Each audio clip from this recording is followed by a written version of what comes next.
Welcome to the Property Couch, where each week you get to listen to two of Australia's leading experts. Bryce Holdaway, co-host of Location Australia on Foxtel's Lifestyle Channel, co-host of Escape from the City on the ABC, and partner of Empower Wealth Advisory. Ben Kingsley, chair of Property Investors Council of Australia and the founder of Empower Wealth Advisory, named the 2018 and 2019 Property Advisory Firm of the Year. Stay tuned as they bring you the insider's guide to property, finance and money management.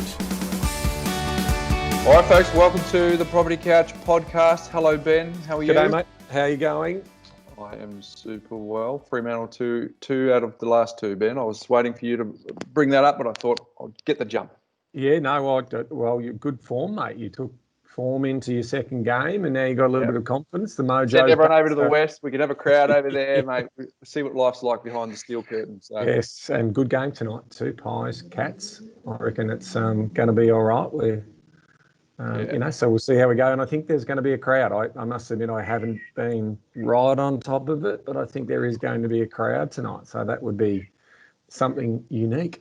It would be unique, mate. That would be very nice. So I guess that's the only benefit for all of us who are behind the steel curtain here in Melbourne, that we actually do get to watch football this time. So watch sport in general, which is pretty good. The only difference between stage 1 and stage 2 lockdown is that there's live sport. Yes.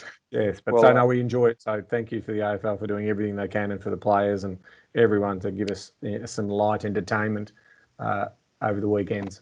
And of course, we had our guest last week, Ben, our Socceroos guest. Yes, surname's difficult. Economidis, I think, Ben. But got some feedback. A few people reaching out to me saying that was enjoyable. So if you haven't listened to that, folks, circle back to it. It was a cracker. There was something in it for everyone. Hey, Ben, I just want to do a little shout out to our community. Yes. If anyone has read the Armchair Guide to Property Investing, Ben, or Make Money Simple Again, and is not camera shy, I'd love to hear from you. Because what I'd like to do is, now that everyone's fully au fait with Zoom, Teams, Skype, whatever platform you use for video conferencing, Ben, I would actually like to get some testimonials from people who have actually read the books, or maybe they've listened to the podcast, because we want to share their experience with others around the book. So if that's you, if you could go to info@theproperty couch, reach out to us on socials, whatever it takes, let us know, and we'll get you'll get to meet. You've heard about Stig, but you get to meet Emma, Ben, and you can do a Zoom call or whatever it takes, and we'll just ask you a few questions. 5 minutes of your time, actually 10 minutes of your time. Doesn't have to be polished, Ben. Just has to be authentic. So if that's you, reach out, let us know. I'd love to know what you think about either of our two books, perhaps the podcast, or even if you're a buyer's agency client of ours. We'd certainly love to hear from you, Ben. So just a little shout out. And 4 years as a bestseller. I see our publisher tells us that the Armchair Guide is 4 years as a best-selling book in that category for 4 years of property investing or personal investing. So that's nice that people are picking it up and getting some content out of it. That's what we're here to do. We want to help and give you a bit of hope. So that's really good. Well, part of that comes from the fact that we purposely wrote it so it was evergreen, Ben. So I've said it a couple of times before. We'll say it again. It's still evergreen. It'll apply in 10 years from now. It applies today, and it applied back in 2015 when we wrote it. So I'll show you how to get a copy of that bit later on today. But if you are in that category of people, you enjoyed the book, you want to add some value to other people who have not yet read the book, we'd love to hear from you. So just reach out to us any way you can. Info@theproperty couch is the easiest one, but socials, whatever it takes. So, Ben, my mindset minute theme today, Ben, I want to talk to you about the difference between coaching, uni, and daycare. Oh, do tell. All right. So daycare is where someone takes care of you for the entire day, Ben. When you're hungry, they give you food. When you're thirsty, they'll give you something to drink. When you poop yourself, Ben, they'll wipe your bottom. It feels great, but there's nothing that you need to do. That's what happens when you go to daycare. But if you go to uni, Ben, they don't care too much. You've got to show up. You've got to do your assignments. And at the end of the semester or the year, you'll end up with an A, a B, a C, a D, or hopefully, Ben, you avoid an F. But as long as you get C's, that's good enough, because C's get degrees. So you leave with a piece of paper that you hopefully want to turn it into a job. So think about it that way. And then the third thing is if you get coaching, right? So I'll think about it. I started back up with karate this week, Ben, with Jack. So what happens is I show up, I watch the coach. In this case, it's the sensei, who's really good, and they show the moves, and then we watch them and we try and do them ourselves. And then if you do it right, it's great. But you also got the choice of looking at them and doing nothing, and you'll suck at the end of the thing. But essentially, I'm not going to get an A or a B or a C or a D or an F. Essentially, because really all I've got to do is, once I get out into the field, if I'm ever in a situation where I'm going to have to defend myself, Ben, I'm either going to be able to defend myself or I'm going to get the living daylights smashed out of me. That's the reality of it, right? Mm-hmm. And so I want to use that as a backdrop to the property market, because financial security is not daycare, Ben. If you want financial security, no one's going to wipe your bum. Mm-hmm. No one's going to feed you when you're hungry. No one's going to give you a drink when you're thirsty. Financial security, if you treat it like daycare, you will not succeed. But equally, if you treat financial security like you're going to uni, sure, you might get a grade, but it's not going to get the job done, Ben, because financial security requires two things. It requires coaching and effort. So the difference between a champion and an average investor is the one who does the extra work at home. It's going to, the person who's going to ask the questions. The reason I say this is I just put a call out on Facebook, Ben, during the week to say, what questions do you have about reaching the summit of 2K per week? And some people came and they were asking the questions. They want to know some answers. We're going to go through those today. But it's also the people who are going to do the practice, and it's the people who are going to do the work after the coaching practice. So, Ben, just listening to this podcast is not enough. You need to do more work after you put the headphones down. As I said before, if you want to get your butt wiped, go to daycare. If you want to feel good about yourself, then go to school, get your degrees. That'll give you job security, but not income security. But if you want to be coachable, you need to listen to what we're saying and do it. Go the extra effort and perfect the art to be a champion. So the marketplace will knock you down if you're not prepared. The marketplace doesn't care what grades you have. The marketplace only cares for those who are prepared. So if you want to be successful, get a coach. Now, if it's not this podcast, Ben, go and find another one that works for you. But get a coach and do the work. Do everything that the coach says and then do some more. How many people have written into us, Ben, and said they've read the book, they've done 2 or 3 laps of the podcast. They are the people that are taking the coaching, but they are going the extra mile. So I suggest at the end of every podcast that you need to go and find out about the first 20 episodes to give you a very easy cheat sheet on how to do that. So what I'm saying to you folks is, if you want to be successful with financial security, you need to approach this as being coachable and be prepared to do what the extra yards are. So in essence, Ben, I know I'm preaching to the choir for a lot of people who are listening to this, but if that actually stung a little bit for anyone who's listening to this, I'm actually talking to you. So there you have it, Ben. That's my mindset. Lovely, great little message to start off today's show, Bryce. I love it. So essentially, you need to be coachable, but you need to be doing the extra yards. Because I noticed on some of the comments that I got, Ben, on the shout out, it was cynical, was people that were with some questions that were a little bit, I wouldn't put them in the coachable sort of questions, Ben. I would sort of suggest that they were being a little bit cynical in the fact that, can this actually be done? But the question is, we think that we can take it to the summit, but are you coachable? Bryce, the evidence is clear. There has been enough research done on this that optimists are financially secure and pessimists usually aren't. Mm-hmm. Right? It's usually someone else's fault, but it's very, very clear that optimists and those people that take and approach things as open-minded, glass half full, are actually more financially secure. And then there's no more important time than the time we're in right now, where we're going through a second wave, a second phase, or a second lockdown, and people are having that same type of mental anguish and the negative news out there. The people who can look past that, who have an optimistic mind and get on with the job and get the coaching and do the work, they are the ones that are going to come out of this in far better shape than those people who sit back and want to make excuses, want to blame others, and aren't open to feedback and open to, as you say, Bryce, doing the work. So I love that. Metaphorically, Ben, they're in daycare. Metaphorically, those people are in daycare. Yeah, love it. All right, let's get into today's questions, Ben. It's Q&A day. We love Q&A day. What I thought I'd do is I did a shout out during the week early enough so that as many people as possible could ask their questions. It was 2K per week. What are your questions, Ben? Because we wrote a book about it. We build plans for clients around 2K per week. But we want to know what questions you have. And I've got to say, Ben, there are a lot of questions. So it's exciting. I'm looking forward to it. Hey, as I set this up for us to kick on today, yep, it's important to understand that for you and me, Ben, our life work that we've done up until this point professionally is to show people how to get to the summit. We see ourselves as the Sherpas that are helping you climb Everest to get financial security and financial peace. We put a line in the sand at $2,000 a week, but that's just because it's a number that people can be inspired by or can relate to or have aspiration for. But it could be 1K, 3K, whatever it is. Correct. But ultimately, we know the path to guide people to the summit, and we want to take as many people as we can to get there. But what's important is that people understand that the beliefs that you have around whether that's possible or not is the first step in the jigsaw piece that is to get to the top.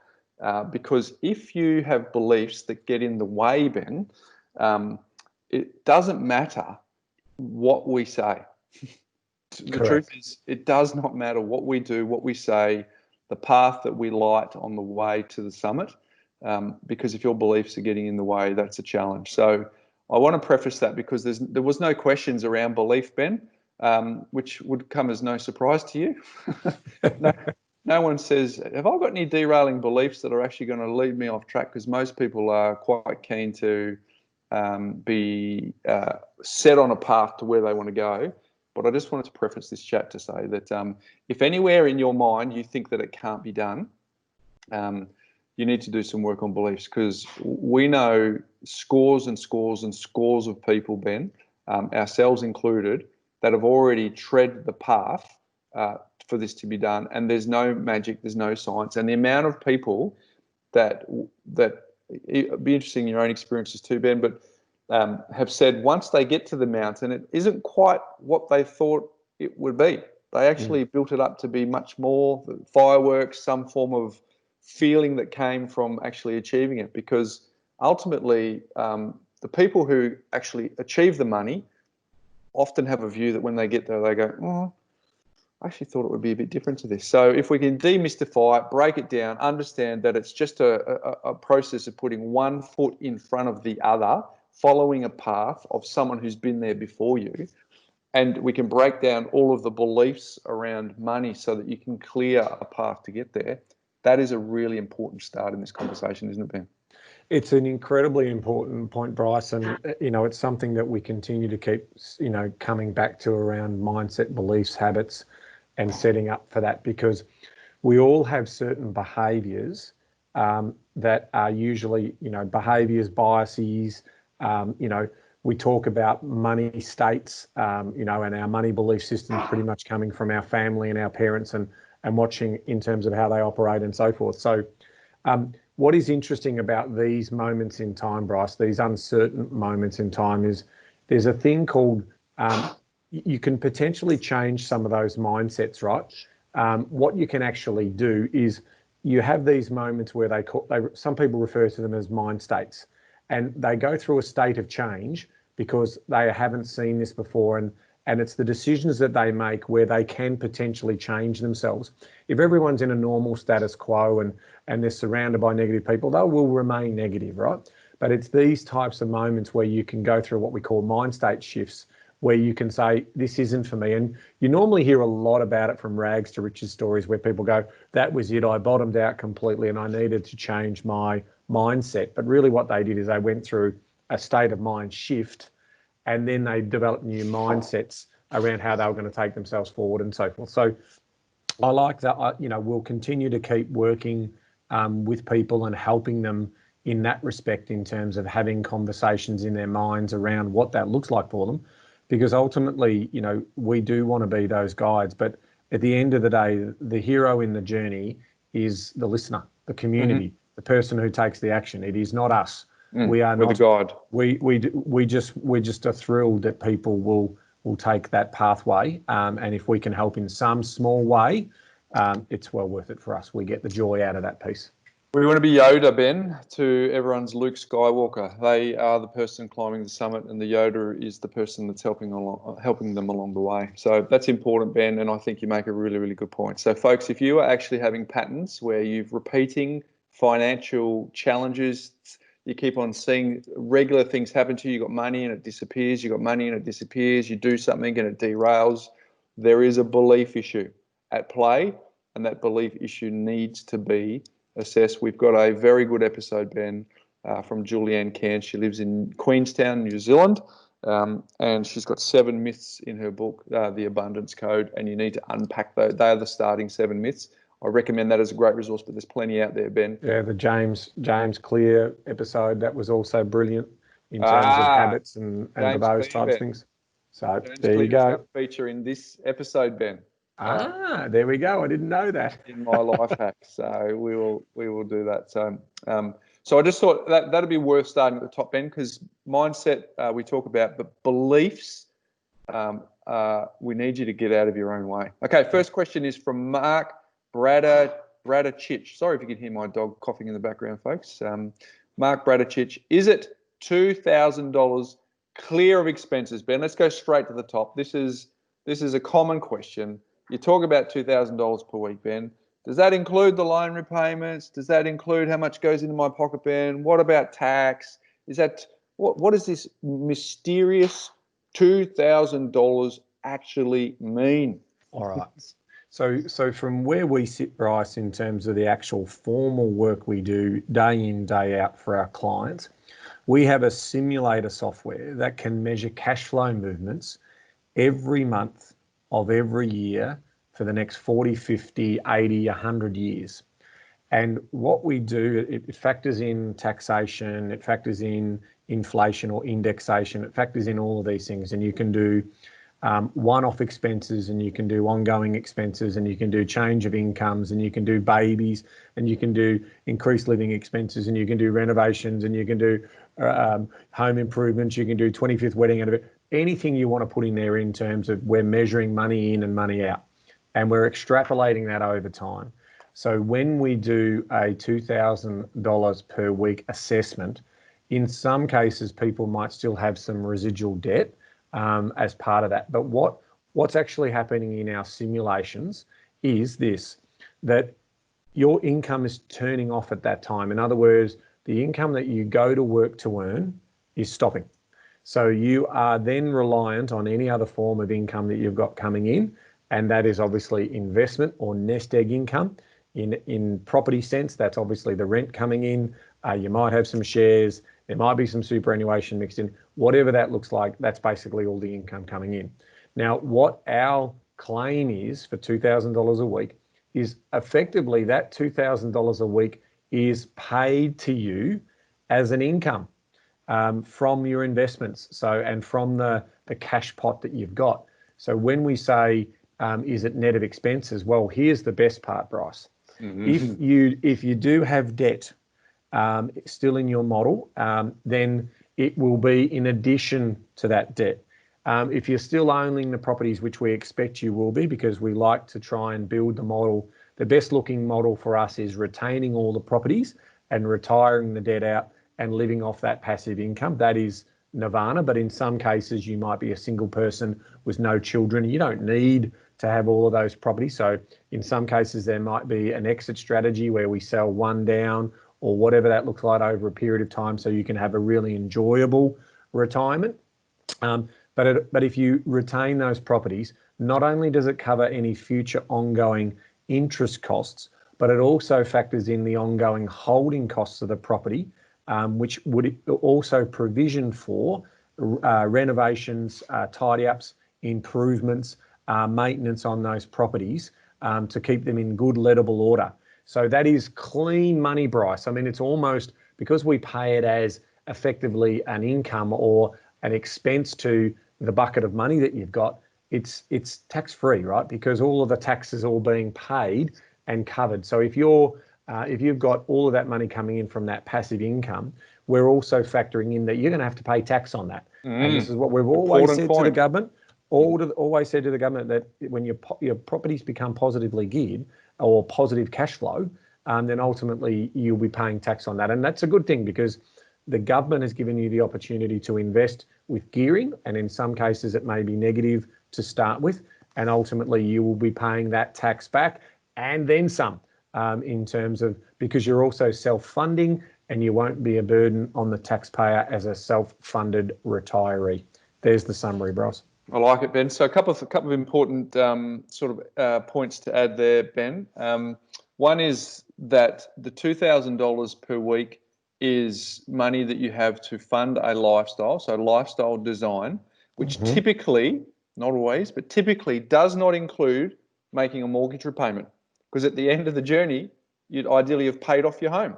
It also doesn't involve having any other debts, because if you've managed your money prudently, you don't have cars paid off, all these things are paid off. So it's actually because people often come and go, well, I think I'd need more money in retirement than I need right now. Well, it's important to really be clear about that number, because if you don't have transportation costs to get to work, you're not buying work clothes anymore, you're not making a mortgage payment, you've paid off your car, all those sorts of things, all of a sudden that money is available for you to create the lifestyle that you want to do. So it's an important thing for people to consider, and it's a regular question that comes up for clients.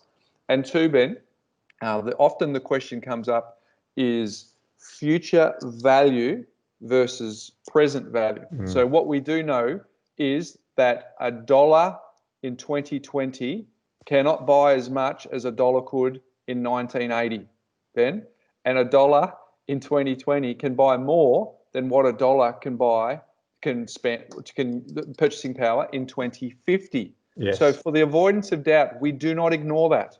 In fact, we factor that in. So when we are talking about $2,000 per week, Ben, we are actually talking from a present day mindset. But when you talked about the simulator, it is actually factored in at a higher amount than $2,000, because the future value needs to be higher to make the present value relevant. So that's number one. Number two, it's also important because when we are factoring in the planning models, we actually have to factor in realistic lending scenarios that also have loan to valuation ratios at higher purchase prices for properties, rather than just pretending in a vacuum that everything just exists in 2020. So these are important considerations for people to understand. All of what you said, Ben, before is incredibly relevant, but it's also important to know. Tax-free, you talked about that. It allows for the equivalent of $2,000 per week today at the time that you retire, and the LVRs, the loan to valuation ratios, factoring in to purchase these properties over time in the accumulation, takes into account future value. It just does not simply make a basic assumption of present value, Ben. Yeah, Bryce, what Mark might also have been asking in his very short but clever question, is it clear of expenses? The answer to that is you will still have discretionary and essential spending needs in retirement, like health and just general, enjoying yourself, travel and all those types of things. So it's not clear of expenses. It's the money that's coming in that's going to fund your lifestyle. So if you have a lifestyle today that is costing you, say, $70,000 net of any mortgage costs that you have on your home or whatever, this $2,000 a week is obviously $104,000 a year. So this would be giving you overs. This would be giving you even more money that you would have available to cover all the general living costs that you're enjoying, and then some, okay? Because we do know that, the later in life we might have a bit more medical costs associated with that. So, they're the types of things. So we're sort of basically saying that we are going to, the goal of anyone who is, the first goal of anyone who's trying to be a self-funded retiree is to try and retire with the same amount of income, yet not going off to work to do that income, right? So to generate that income. So that's what we're trying to say here. It's basically, how do we how do we stop you from working for the rest of your life so you can enjoy that? Well, you need to build up a nest egg.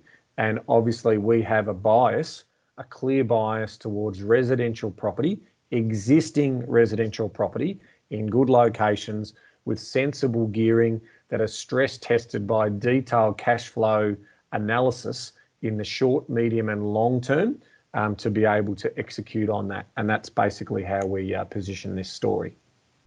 Very good, Ben. The last thing I want to make about this question is hopefully some people might have just had an aha moment then, Ben, because they may be, let's assume someone has a household income of $2,000 per week right now. And so therefore they think, oh, I need to replace my income of $2,000 a week. But if they've just had an aha moment where what we've just talked about, where there's no more mortgage payment, there's no more commuting to work, so they might actually be able to live very comfortably, Ben, on what you just said at 70, which is overs, which all of a sudden they might just go, well, actually, I don't have to shoot for $2,000 a week. I might only have to shoot for 1.5, or I might actually only need to shoot for $1,000 a week, Ben. And then all of a sudden we can start to break down and chip away at some of these beliefs that people may have that they will never be financially secure, that this will never work for them.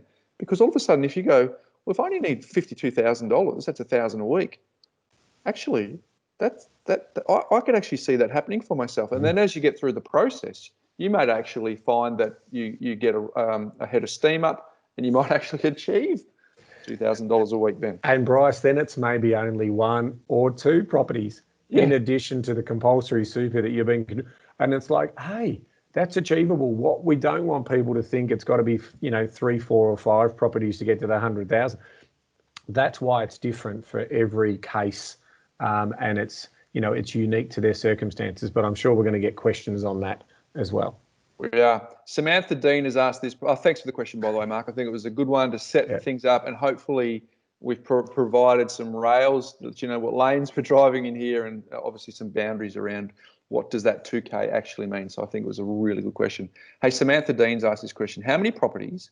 Actually, I'm going to read 2 in a row, Ben, because then we can talk to them because they're all in a grouping, right? Sure. How many properties earning how much per week would you need to acquire within your property portfolio in order to earn a passive income of $2,000 a week? And would this $2,000 a week income be during the length of the loan, say year 10 of the loan when it's negatively geared, or once loan is entirely paid off and all income coming from said property is positively geared? So pause your thoughts on that, Ben. Yep. Hugh Nitt has asked this question. 2K is a great target. Is it possible, likely, for a couple to achieve this income individually as a goal? Granted that every couple would have their own set of specific financial income scenarios that impacts this goal. For example, a combined $2,000 each, Ben. So $4,000 total passive income. How rare is this to achieve? So, Ben, I thought I'd group those because I think there's a bit of sort of common dialogue and discussion we can have around those 2 questions from Samantha and from Hugh. Yeah, and normally in a perfect world, this is where I go to the whiteboard and sort of do all my drawings and so forth, but that's lost in radio land or podcast land. So I'll try and paint the picture really as simplistic as we possibly can here. Just imagine you had a portfolio of properties, 1, 2, 3 properties, and they were grossing you $100,000 a year in rent. So we keep it really simple. So that now at the moment, that $100,000 a week in rent, $100,000 a year in rent is potentially got some costs associated with it, i.e., what Samantha's talking about in regards to paying off the interest.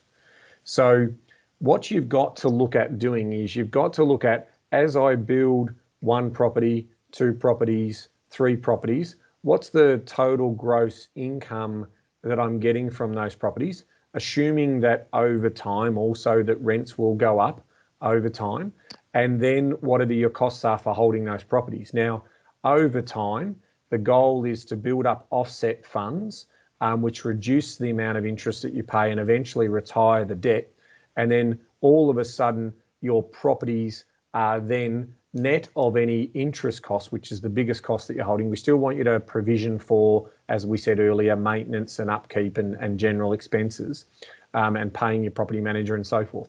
So over time, you retire the debt out and the income keeps growing, and that's how you build it up. Now, of course, we can't all go out and buy 3 or 4 properties in one go. That's unrealistic.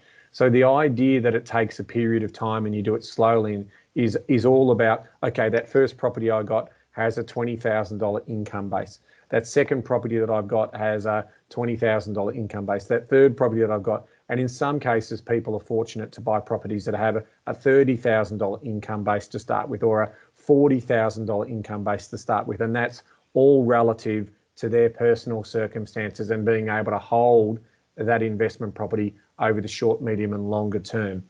So those people who have lower household income but higher commitments and a smaller surplus will be in that particular boat, where they might need more yield to start them off to keep their portfolio afloat, and then over time they will acquire assets, say every 5 or 6 years, sensibly, boringly over time.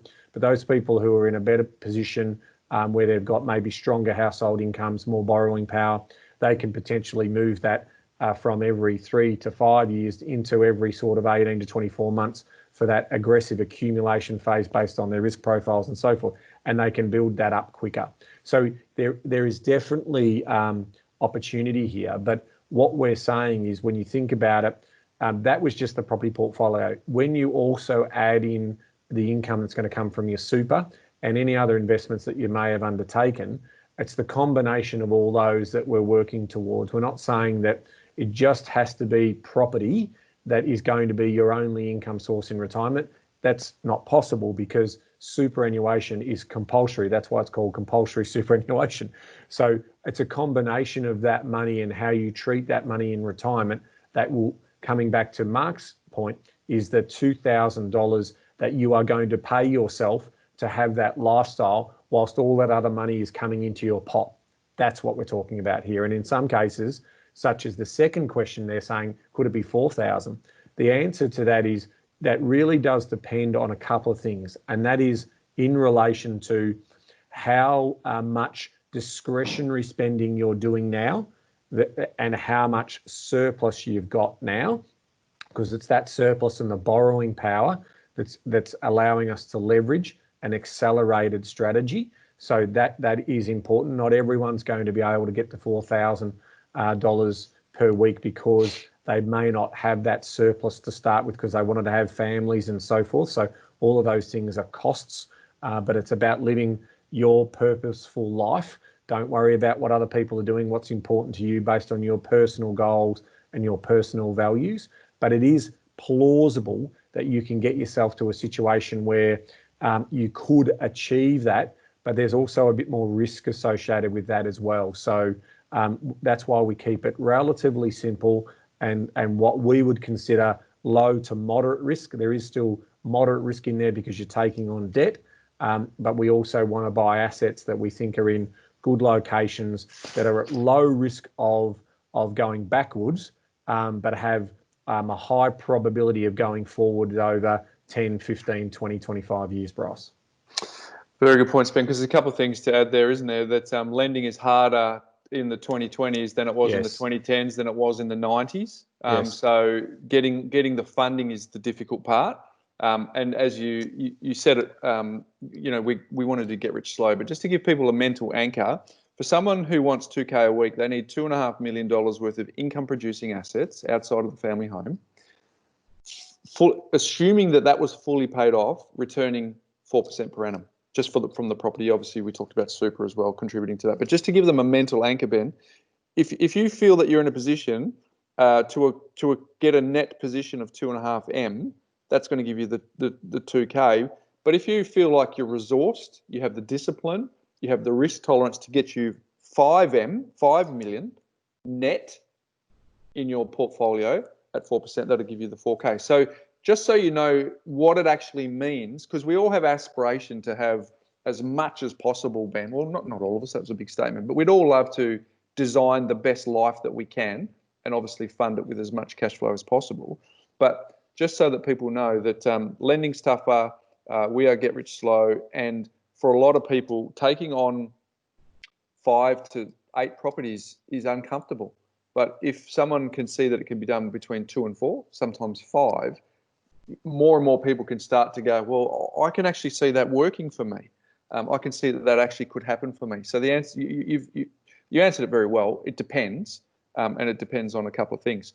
You made a comment too, Ben, about increasing the offset, which in turn reduces the debt. I just want people to keep that in the back of their mind, because there's a couple of questions that are coming up where that particular point that you made is very relevant and very pertinent to that. But so good questions there from Samantha and from Hugh, which was kind of related to that big picture around the 2K per week. Now, Ben, I've got 3 questions here from Christine, Helen and Jenny, and they are all in the same grouping of question. So Christine Browning has said, if you are over 58, can you still achieve this? Question mark. Helen Harrison has said, I'm 52 years old and woken up to passive income. Have I left it too late to build wealth? I have equity in my home of residence, educating myself, including a daily lunchtime dose of your podcast. Thanks. That was from Helen. And this is from Jenny Ann. With 500,000 to invest and low cash flow, can this be done and how? P.S. I'm 54, single and a sole trader with only 4 months of income statements, otherwise debt free. So Ben, the question is it too late to start? It's never too late to start to thinking about how you're going to set yourself up for retirement. In terms of whether a property strategy is appropriate for you, there are a lot more other variables that we would need to think about. Have we done property strategies for people in their late 50s and early 60s? Yes. But in terms of how many of those, so over the journey, we've done over 1,300 property plans for our clients, recommending billions of dollars of investments. I could count on 2 hands the number of plans that we've done for people, say, over 58 to 60. That's very, very rare. And in those particular cases, we go through the pros and cons of whether that's a suitable outcome for them. Now, if their retirement target is 75 or something along those lines, because we all know that average age is going to push towards 90 and 90 plus as we move through the 2030s and beyond. So people in their 50s are really people in their 40s in those particular cases. So if they're going to continue to keep working, as we've always stressed, Bryce, our strategy is very much a passive, hands-off strategy, and it's get rich slow, right? Or even, I don't even like that word rich, but it's get financially free slowly, right? And so, for Helen, for Jenny, even for Christine, who are looking at these types of things, the assessment should be, there could be potentially for a transition to retirement to put money into super. It could be a better option for them, as opposed to necessarily going towards property investment. But like a lot of these things, it is about looking at exactly what they're trying to achieve. $2,000 a week at that age is probably pushing the envelope if they think that they can get there inside a 10-year time frame. But if they are sensible and we don't know what sort of super levels they've got, because remember that we're doing the combination here. The earlier you start, the far better you're off, because that's the power of compound. So I just want to finish my piece on this, Bryce, coming back to what you said about the 2.5 million and the 5 million targets for the 2,000 and the 4,000 a week. The reality is, as Bryce has just mentioned, a moment in time, right? That's just a look at the scorecard today, and that's what it looks like. So people get a bit overwhelmed, 2.5 million, I'll never get to that. The power of compounding return, and if you had said to me, back when I was 21 or 22, that my portfolio would be worth 6 or 7 million or whatever it is, I'd be sitting back going, oh, no way, no. Property prices back then, I was buying houses for about 160 to 180 to $250,000, and I'm thinking, and they were middle suburban houses. So the reality from that point of view is, you don't have to hit that number right on retirement, is what I'm saying. It's if you need to take the $2,000 out of the pot to live the lifestyle that you want to live in retirement, but your household's generating $3,500, but there's still some residual debt there, you will, when you get to 65 or 70 or 75 or 80, if you're still retaining those assets, these things keep growing. It's not as if you could just go, pause, that's it. No, it's given me enough. Yeah. I don't want that It's asset to keep growing anymore. Mm. That's the power of compound. So I think for Christine, for Helen and for Jenny, what the art of this is about is sort of saying, what is your line in the sand in terms of the date that you do want to retire? And then working back from that point in terms of how much you would realistically be able to live on during that time, and whilst also keeping your assets. And I think if I could just finish off with this most important message, and it's this, that ultimately, to live off passive income, you really don't want to touch the asset base. So the challenge that a lot of people sometimes have in when they are setting up for retirement is part of their strategy is to pay down that asset base, which means that investment base is not going to continue to keep spitting off the levels of income that it did when, say, it was $1 million. If it's now down at $500,000, it's going to start spitting off less and less. Now, the idea of it is that it's going to see you through until, unfortunately, we move on to our next life, right?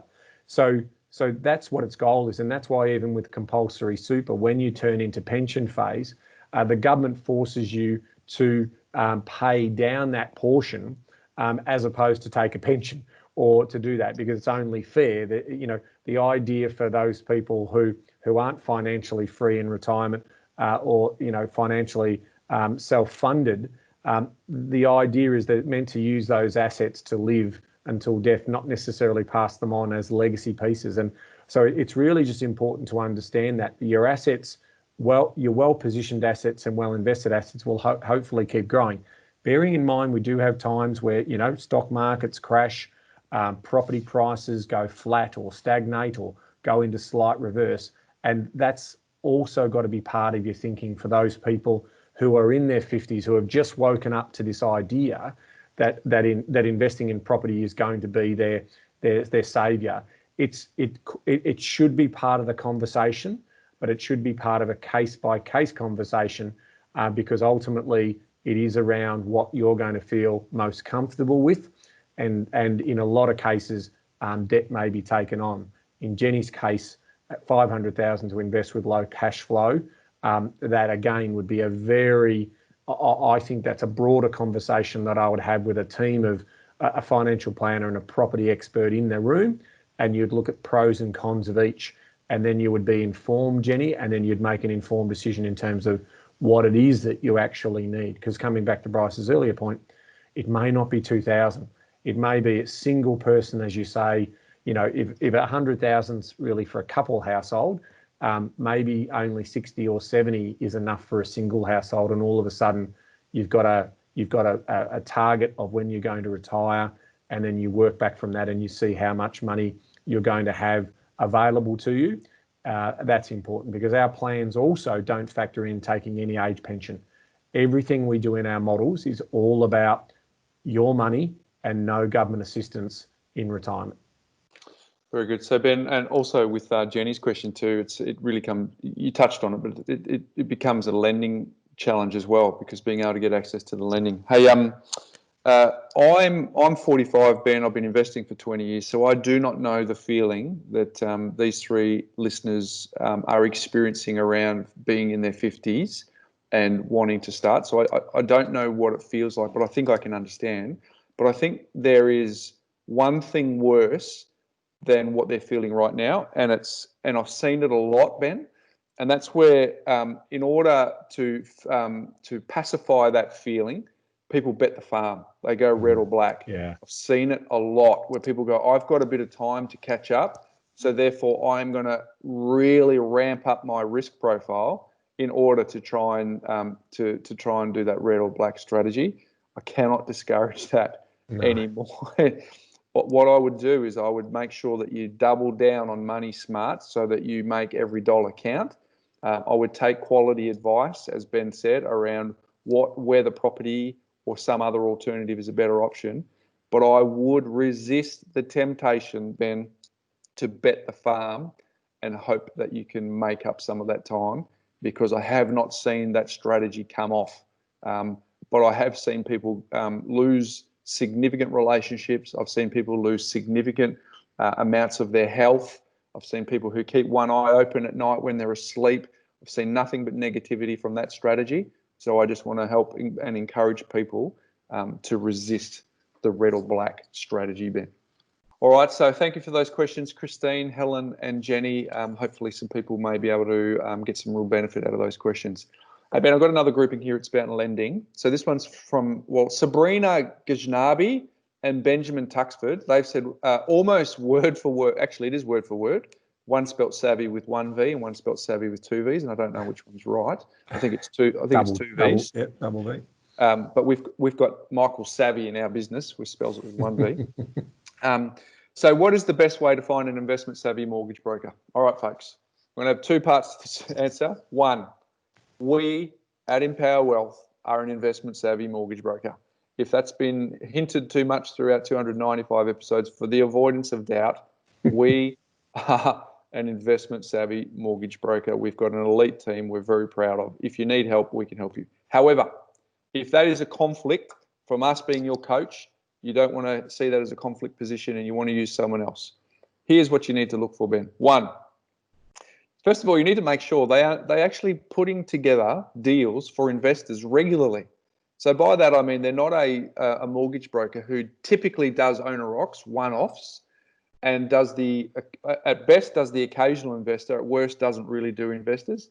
That is not an investment savvy mortgage broker, because there is strategy, there is forward thought, there is a bit of chess playing that needs to happen.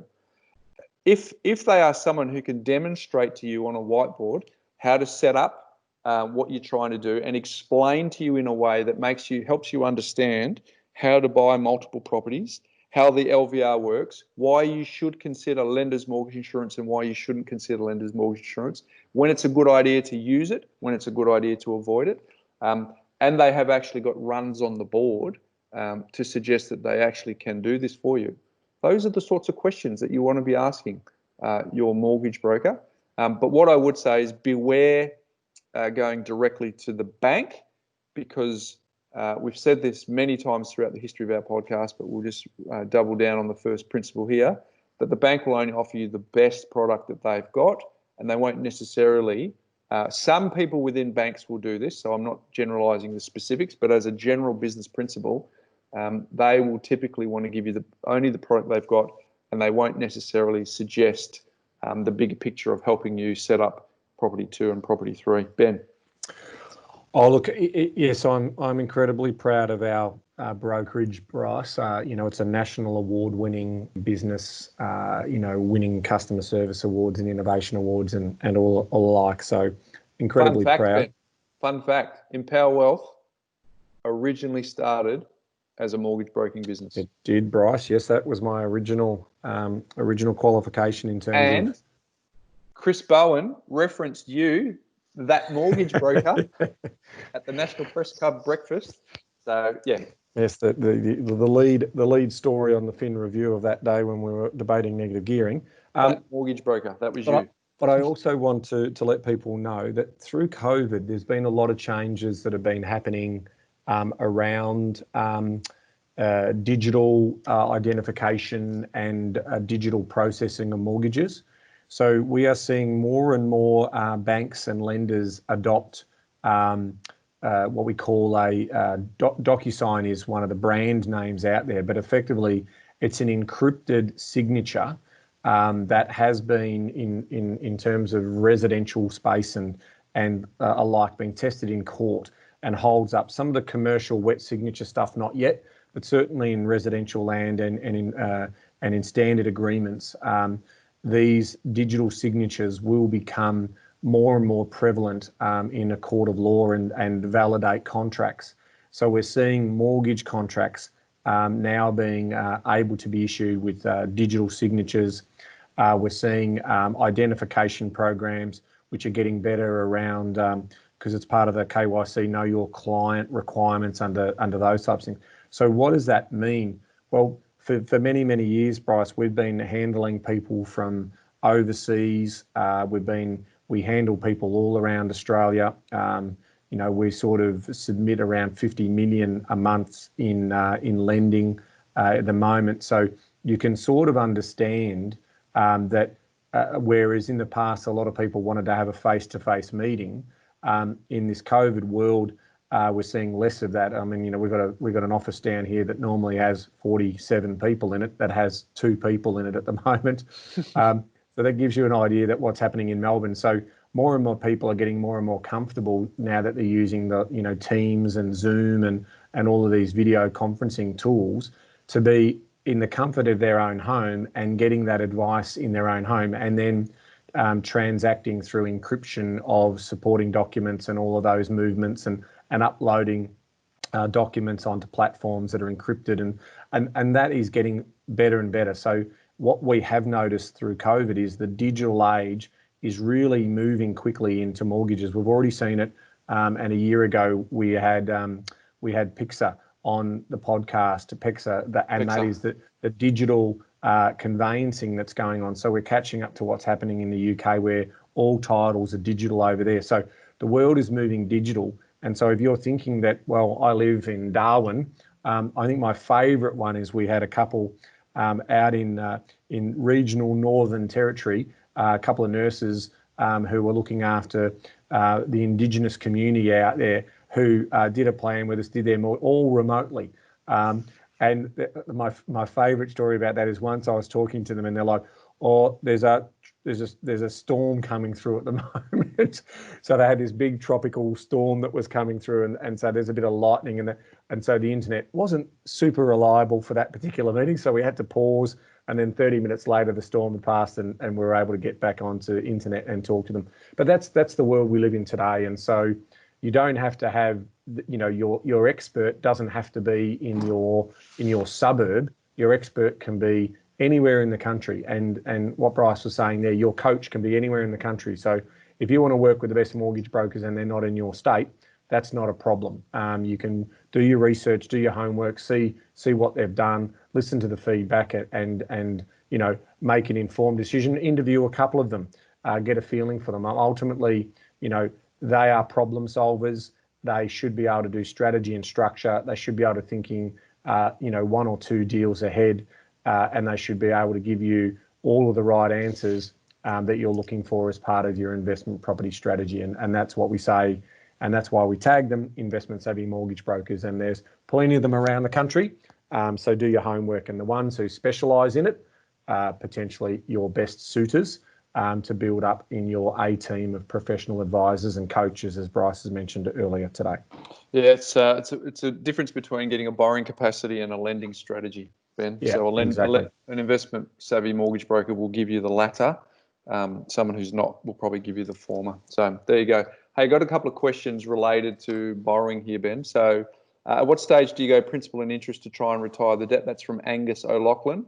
Angela Niznik, hopefully I got that right. Is it a good idea to sell an investment property to wipe out most of the mortgage on own home and significantly improve cash flow for further investments for property purchases? And Matt Newbury is asking, is using lender's mortgage insurance a good strategy to buy a third property to get in quicker, seeing as the lender's mortgage insurance is tax deductible rather than waiting for the equity to build and potentially missing out on a good buying opportunity in that time? I currently have one in Melbourne and one in Brisbane, and I'm a boardless investor. Would love your advice. So there's a couple of related questions. So let's kick it off with Angus's, Ben. At what stage do you go principal and interest to try and retire out the debt? So we've been, if you've listened to our back catalogue, this was pre-APRA and the banks making decisions around charging investors more and charging interest only versus P&I as a higher price point. It's a disgrace that they are able to do such a thing. The evidence is clear that historically investors carry a lower risk than owner-occupiers in terms of default. Yet, obviously, it's a profit-making exercise for banks, and the regulator doesn't mind it because it obviously also means that less people are using gearing to invest in property. So there's my rant.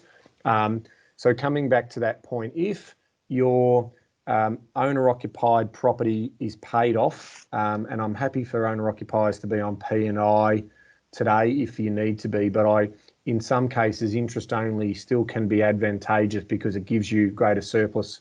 And if you're in the accumulation phase, there's a reason for that. And so we would take you through the risk profiling that we would do for you to understand that, because you're going to pay a small premium to be interest only on your owner occupied property.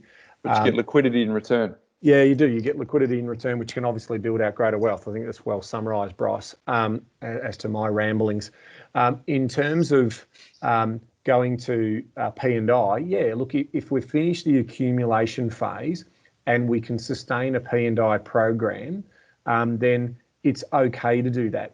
What we would do is the analysis on what interest only versus P&I would cost you versus the peace of mind having liquidity in your bank would be worth. So that's why we're so passionate about offsets, because if we can build up a significant amount of funds in offset, which is effectively reducing those interest costs every night, we may not necessarily need to go to P&I. But if all things equal, I want you to pay the least amount of interest possible. And if there's nothing else that money is going to be doing for us other than paying down debt, then I'm happy to go to a principal and interest framework, so long as it doesn't cause short-term cash flow challenges. All right, there you go, Angus. I think that's a good response there from Ben. Angela's question is it a good idea to sell investment property? My response to that is it depends. Yeah. Because what if you're selling a ripper? Just to give you a sense of, because you're going to pay money, because it was to free up cash flow for other investments. I don't want to rob Peter to pay Paul, because to get out of a property, I'm clearly going to have to pay an agent's costs. I'm going to get some taxes. I'm going to have some stamp duty currently on the way back in. So I don't know, Angela, is my answer to that. Because are you at the end of the accumulation phase, about to go into retirement, and you've still got other properties? How many properties do you have?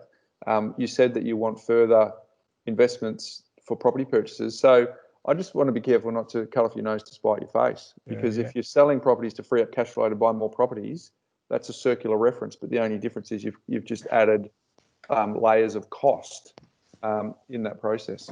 I can tell you why Angela is asking this question, and that is because the most important question that she hasn't been able to answer is, does she have enough money to continue to keep investing? This is a very, very common question we get from a lot of people, and this is why we do the cash flow modelling and planning work, because it's really critical. Because if I said to Angela, I said, what if I could show you that you could do both? Like, you could keep that investment property, but over time you're going to sell that investment, you're going to pay off the mortgage, but you can continue to keep doing further investment purchases. Now, that would be the ideal dream franchise. Yep, I would love to see that. So that's what sophisticated cash flow scenario modeling does. It allows you to make the invisible visible, and then you can make an informed decision. Now, if that investment property that you're looking to sell is an underperformer, then that's an opportunity cost question. Now, even then, though, there's still no guarantees that the next property you buy is going to be a winner. This is always the case. I mean, no one can ever tell everyone that everything they've done has turned to gold, that every investment strategy, even the Warren Buffetts of this world, right, who have made some phenomenal decisions around what they buy, have also made some absolute clangers, including, an investment into an Australian insurance company back in the day, and also, almost went broke when they got into the big US banks. I think it was a Goldman Sachs play that they made at one point. So no one's ever going to be perfect. And so if you've got solid performing assets, or your assets been stagnant for a while, then you've got to look at what's ahead, not what's been past. So you may have had an asset that's been flat for 3 to 5 years. That doesn't necessarily mean that the next 3 to 5 years is going to be flat. In fact, a lot of the research says that there's more probability that that's going to have a growth story than not, if everything around it has been increasing over time and the cost of money is going down. So I think it's important to understand that. And a lot of people make poor decisions, Bryce, when they aren't informed, and they're making guesses in terms of, well, I thought we had to do that. I mean, the classic one we've always talked about is I thought we had to, we sold an investment property to buy our owner occupied home. And we now, 10 years later, look at what the value of that investment property is and we go, wouldn't that have been nice to have kept? And if they had done the number crunching, they probably could have found a way of keeping it. And that's cost them hundreds and hundreds of thousands of dollars of wealth and obviously passive income in their retirement. So I think, Angela, that question Bryce is absolutely right. Until you get into the weeds and do the modelling, we couldn't give you a specific answer. What we're saying more generally is the reason why you think you want to do that is because that investment property may be an underperformer, and that could be right. And then you think that money could be working for you in a better location, doing a better return. That's plausible, and that's worth considering. But if you could know that you don't need to rush and pay your own home down, but still continue investing through restructuring your finances, would you keep that other property investment? That's what a model would show you. Yeah, I'd want to know what the appetite for debt is, because if it's just a play to make sure that the debt goes away, that's not necessarily what we want to be seeing here, because we need to be comfortable with debt through accumulation phase so that we can get to the base up to a point where we can start to retire the debt. Hey, just finishing off with Matt's question about LMI, Ben. I recently bought a property, and I didn't use lender's mortgage insurance, but prior to that, 2 times before I did. So I think lender's mortgage insurance is the best business in the world, because the people who provide it have got an amazing business, right? So, but that aside, because they hardly ever have to call on it, right? But that aside, I've got a saying I've said for 295 episodes, Ben: embrace it when you have to, avoid it when you can. So no one wants to pay it when they can avoid it, but my view is don't see it as a cost that you want to avoid at all costs, because your accountant will deduct it over 5 years, the cost of it. It might mean that you can get a better asset. It might mean you can get in sooner. And if you add the combination of a better asset and sooner, individually those things have got compounding power, but add the two of them together, they've got exponential compounding power. So Matt, my own view is I embrace mortgage insurance as a necessary cost to build the portfolio. I don't see it as a cost that needs to be avoided. Yeah, I mean, if I just finish up by saying the risk on the downside, so everyone's really clear, is I agree with Bryce. I think if you can get to that third property because you've done your homework and research on the location and you've looked at the demand, supply, you've used all of that analysis and you're confident that there's going to be capital growth over the next 2 or 3 years, which is what you need, which justifies you paying the LMI, then you go for it. But the reality could be that property market remains flat. You paid the LMI and you haven't really got a gain out of it. But that's the risk. That's the risk reward, and that's the case with everything you're doing in investing. There is no such thing as a no risk, high reward return. It just isn't possible. If it was, we'd all be doing it. So you've just got to understand that not every decision you make is going to be a winning decision. The game of property, the game of life, is about trade-offs and judgment calls. The more right judgment calls you make, and the more sophisticated trade-offs in terms of the things you don't do, the better you'll be financially, but also just generally in life, right? You make decisions about life partners and those types of things, alignment, understanding what's important to you. You do all those things and you'll be well served in having a fun, enjoyable, happy and prosperous life. Oh, Ben, I like that. Hey, you've highlighted a blind spot, a very big blind spot in my response, Ben, because I just live in a vacuum and I assume that people will have listened to all of the podcasts and know what asset to buy, and because asset selection is critical when employing an LMI strategy, because you don't want to, you nailed it. LMI for a crappy asset is a terrible strategy.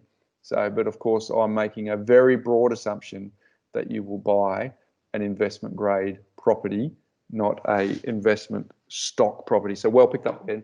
Hey, I want to say a couple of things, Ben. We've got heaps more questions, so we're going to roll this over to next week. Oh, more questions for next week. Cool. So there is an opportunity. I was going to say that there is an opportunity of anyone who missed out that wants to put more questions on. And if that comes up, we might end up into a third week, but we'll definitely be circling back because we've got a heap more questions on this very, very important topic that we will cover next week. So I just want to say thanks to Mark, Samantha, Hugh, Christine, Helen, Jenny, Sabrina, Benjamin, Angus, Angela, and Matt for contributing to today's podcast, Ben. Hopefully those questions have been very helpful for those folks who are aspiring to a 2K per week. And hopefully there might be some people who think, maybe I don't need 2K per week. Maybe I may need less. Or if you're in one of the questions, maybe I need some more. So there you go, folks. Hopefully that's been helpful. Hey, my life hack today, Ben. My wife is part of a book club.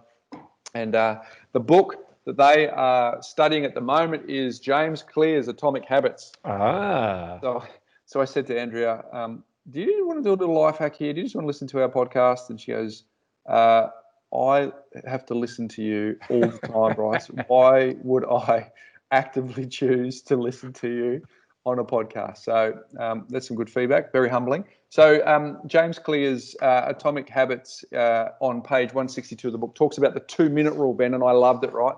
Because it says, even when you know you should start small, it's easy to start too big. So essentially scale down anything into a 2-minute version under his 2-minute rule. So he gives some examples on page 162. Read before each night becomes read one page. Do 30 minutes of yoga becomes take out my yoga mat. Study for class becomes open my notes. Fold the laundry becomes fold one pair of socks. So Ben, the reason this came up because I've recently been employing that for how I do guitar. Because I had the guitar in the cover in my walk-in robe.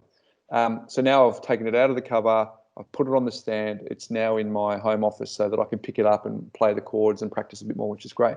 So the point is, the thing that inspired Ben, this is your vintage. You remember "Nothing Else Matters" by Metallica? Oh yeah. So do you remember the opening riff? I can do the opening riff right, but I'd love to be able to do the whole song "Nothing Else Matters." But I've been looking at a few YouTubes, and for all of our guitar playing listeners, they will know that is an epic song to learn, and it is well beyond anywhere near my capability right now. Nice to have dreams, Bryce. Nice to have dreams. But if we apply it to James Clear's thing here, is he said, even when you know you should start small, it's easy to start too big. So clearly I've gone, I cannot wait to be around the campfire playing "Nothing Else Matters" by Metallica. But if I scale it down, it is pick up the guitar and just practice a chord. And I can do that under the 2-minute rule. So my life hack today, because the point is to master the habit of showing up, is what he says. That's essentially the summary of that, right? You got to show up. That's the habit. So the life hack for our folks is to find a habit that you want to do right now that you can scale down to the 2-minute rule. I think it's a really good one. So hopefully that helps. Ben, what's making property news? Well, Bryce, I just wanted to focus on, obviously we're going plenty of time today, so I'll just try and wrap this up as quick as I can, which means about 5 minutes for me. Nerida Conisbee. I was going to say 5 minutes, come on. Nerida Conisbee, who's a great friend of the couch, is the chief economist at the REA Group. So she put out a 5 key trends update yesterday, and I thought there were some really interesting points in here. The first one is Bryce.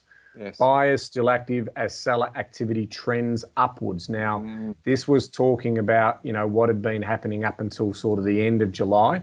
But what was quite interesting is there was a surge of activity on their site, up 72.5% from the lows in terms of buyer searches from the lows experienced at the end of April. So that's definitely telling us that that there is and we've been saying this before, there is plenty of demand out there. There is absolutely plenty of demand. Now, interestingly, Ben, the investors' demand has dropped, but the owner-occupier and firsties has gone very much north. So that's where the demand is coming from. Yeah, there is. And obviously during, this lockdown 2.0 here in Melbourne, that's going to have an impact. There's absolutely no doubt about that in terms of, being able to get out and buy. And we can see, stock levels in Melbourne are going down. But that is her first point to say that, when the economy opens, people are starting to look at property. Point number 2 she makes, distressed properties remain as low, remains low. Obviously, there's still talk about September coming, but we're already seeing the banks doing everything they can. Next week, we're going to have the government stimulus 2.0 package, so we'll see what that means. But just to give you an idea, on realestate.com.au, there were 5 mortgagee listings in June, Bryce, out of 160,000. Only 5 mortgagee listings out of 160,000. So that is half of this time last year. So it also goes to show you that that's not an issue. It has potential. Obviously, we've talked about the stress parts of the market, medium and high density stuff around that sort of student accom, and also rental vacancies in the city locations and big areas of unit stock. That's going to be problematic. Point number 3, firsties are back. We've already said that. We were ahead of the curve in that. Investors have certainly backed off, and that's because they're not buying the off the plans. Sorry, mate. I stole your third bullet. Sorry, mate. No, you're good. That's good. So they're back in droves. So I love that about that. But I definitely see more and more of the investors who are buying investment stock, not investment grade, which is not our community. So our community are active. We absolutely know it because we're also very active. It's just finding good stock. That's our problem at the moment. But we're going to see investment lending and all of those things really start to dry up, because predominantly a lot of these people were led to believe that depreciation and these house and land packages and off the plan stuff was a good investment. They are going to find out really quickly that that's not the case. So those of you who are in the know, like we have been, you're going to be well served. Point number 4, newsflash, everyone knows this, house prices are not collapsing, Bryce. What? We said they wouldn't. We said it has been different. And what they go on to say in areas such as Canberra, is what Nerida goes on to say, and property types such as those in premium suburbs, Bryce, prices are still rising.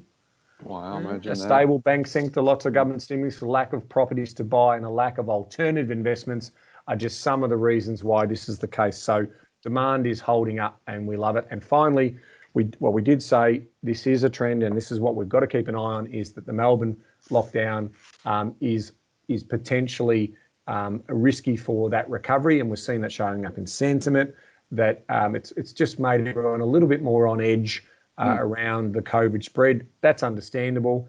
So hopefully hopefully next week we'll be reporting that the case numbers in Melbourne are starting to reduce.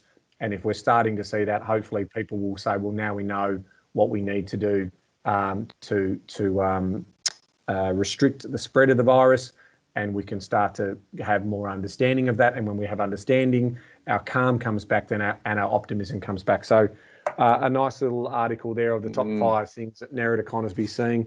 You can check out that. We'll put the link into the show notes where you can see Nerida's article on realestate.com.au.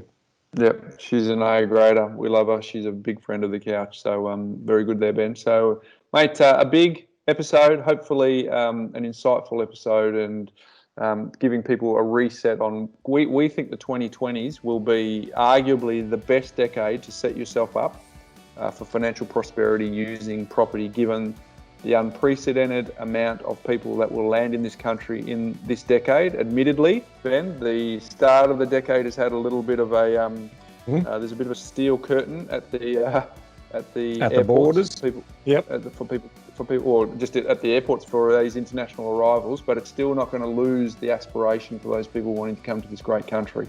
So we think that the 20s will be the best decade, the roaring 20s, Ben. So, which is why we wanted to cover this topic today. So let's prepare and set it up for summer, which is coming at some point going forward once we get out of this this challenging time that we're in, Ben. But until next week, Ben. Knowledge is empowering, Bryce, but only if you act on it. Only if you act on it, folks. See you next week. Hey there folks, Bryce Holdaway here. Before you go, if you're new to our community and only listen to maybe a handful of episodes, I thoroughly recommend that you go all the way back to episode number 1, where we unpack all of the foundations when it comes to property investing. Now, for those of you that might be a little bit time poor, I've got good news for you. We have a binge guide that you can download straight away, which summarizes the first 20 episodes where Ben and I unpack the foundational pillars of the A, B, C, D, and so much more. And you can get that straight away. If you go to thepropertycouch.com.au/TPC20, you can download it and consume it whenever you want. It's completely free and available now. And for those of you, just a quick reminder that nothing we've spoken about today constitutes financial advice. We recommend that you reach out to your licensed professional advisor so that you can look at your unique circumstances before acting on any information. Now don't forget, go to thepropertycouch.com.au/TPC20 and get your binge guide today.